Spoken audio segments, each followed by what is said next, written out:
আর বিপদ আসলে এটাকে নেগেটিভলি নেবেন না। সবসময় বিপদ আপদ এটা অনেক পজিটিভ ভালো জিনিস আমাদের জীবনে বয়ে নিয়ে আসে।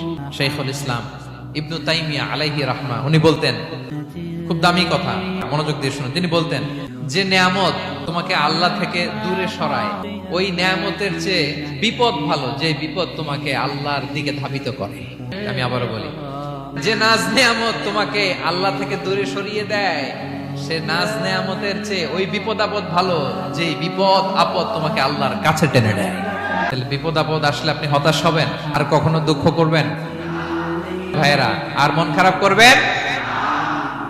আপনি খেয়াল করে দেখেন, বিপদ আসলে আমরা আল্লাহরে ডাকি বেশি। যখন অসুস্থ আপনি খেয়াল করেন তো, আল্লাহ আল্লাহ তুমি ছাড়া বাঁচানোর কেউ নাই, আল্লাহ তুমি হেফাজত করো, আল্লাহ তুমি সুস্থ করে দাও। আপনি গুম হয়ে যেতে পারেন, আপনার কারাবন্দী করতে পারে, এরকম একটা বিপদের মধ্যে আছেন, তখন খেয়াল করেন তো আল্লাহর সাথে আপনার কানেক্টিভিটি, রিলেশনশিপটা কতটা ডেভেলপ হয়।